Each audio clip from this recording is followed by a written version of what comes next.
If you're somebody that collects Social Security benefits, it looks like some big changes could be on the way with a Trump presidency. Take a look at the latest headlines with me. Here's what a Trump presidency could mean for Social Security, what Donald Trump's win means for Social Security, and we're hearing the big one is Trump has promised no taxes on Social Security benefits.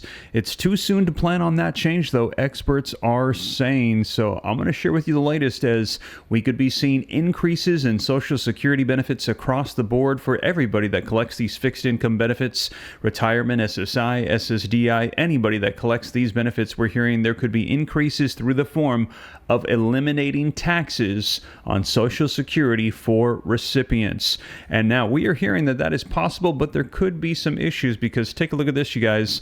We're hearing that Donald Trump has won the presidency, so he's going to be pushing for his policies. The Senate has also been taken by the Republicans 53-46, and it looks like the House, which has not been called yet, might be leaning in favor of the Republicans. But here's the issue. The Senate, as you know, in order to pass legislation, needs 60 votes. At this time, it looks like there might be 53, maybe 54 seats for the GOP, which means they will need at least 6 or 7 Democrats to get on board to push through any legislation that they want to see passed, and that includes legislation for Social Security. Now, in the meantime, if you haven't already heard, there are going to be some changes coming in 2025, including increases to your checks in the form of those cost of living adjustments of 2.5%. So be sure to stick around to the end. I'm going to give you some more information on that as well. But let's go ahead and dive right in. And if you appreciate the updates, keeping you up to speed, don't forget, take a quick second, hit that like button for me. Helps spread this out further so more people can get the latest information. Subscribe to stay up to date. It's totally free. Why not? And also, as you know, I cite all of my sources like a book report. Every article that I put on the screen is going to be linked in the description below, so that way you can see it for yourself. But with that being said, let's go ahead and dive right in and get you caught up on the latest that's going on with Social Security. All right, so let's go ahead and take a look at this article right here. It says, here's what a Trump presidency could mean for Social Security. Ending taxes on retirement benefits would require bipartisan support, though.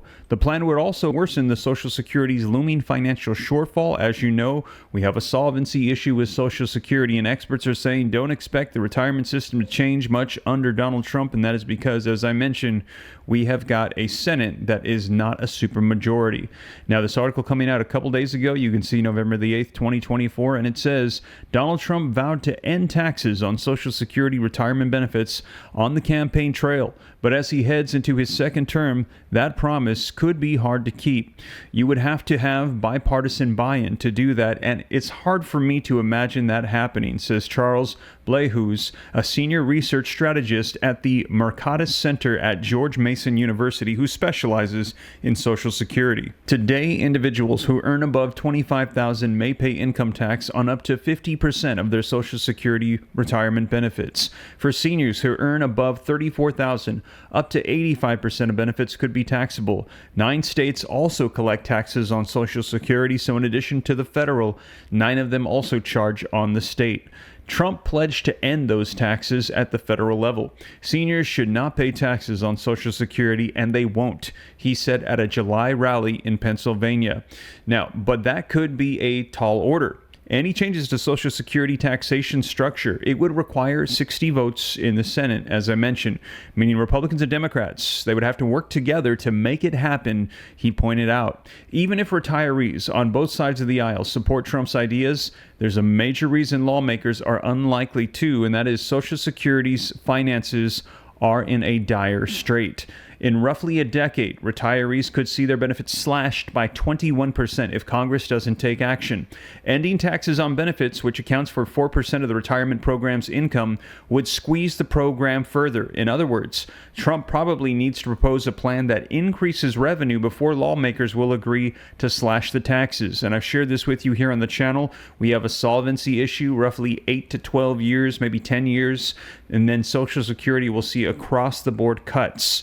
21%, they're saying roughly. So if you collect a check of maybe $1,000 per month, you would then see your check go down to roughly $790 a month. And when you said, hey, what happened to my check? I got shorted. They say, sorry, we just simply don't have enough funds to pay 100% of the benefits. We're doing it across the board to all Social Security recipients. So something must change with the Social Security solvency. A recent analysis by the Nonpartisan Committee of a Responsible Federal Budget found that Trump's Social Security agenda, which also includes ideas like eliminating taxes on tips, imposing more tariffs, and deporting unauthorized migrants, would dramatically worsen the program's finances and move up the insolvency date by 3 years from 2034 to 2031. Trump's campaign slammed the CRFB analysis at the time, saying the so-called experts at the CRFB have been consistently wrong throughout the years. Now, polling suggests that most Americans are in favor of changing the payroll tax so high earners pay more into Social Security system, which would help bolster the program's revenue. So far, Trump hasn't signaled that he's open to that idea. Now, will Social Security change under Donald Trump? Trump has repeatedly said that he won't cut 1 cent of Social Security or raise the retirement age. The official Republican Party's platform adopted the Republican National Convention echoed those promises, but it's less clear how Trump plans to shore up the program's finances. Earlier this year, the Republican Study Committees, or the RSC, 2025 budget proposal suggested raising the retirement age for those not near retirement to account for increases in life expectancy. Trump has pointed to economic dynamism as a potential solution and has suggested bolstering the program by tapping into credible wealth under our feet in the form of oil and gas. The CRFB reported that would do little to address the shortfall. The most likely scenario, as Blauhaus sees it, is that Trump's second term will look a lot like his first, meaning few changes in Social Security. His standpoint has been, I'm just not going to change anything, and I think that's fairly likely the bet here, said Blauhaus. Now, would ending taxes on Social Security benefits make a difference? Aaron Cirksena, founder and CEO of MDRN Capital and a retirement planning specialist, thinks ending taxes on benefits would be popular if Trump can make it happen. It could have a huge impact on folks, he said.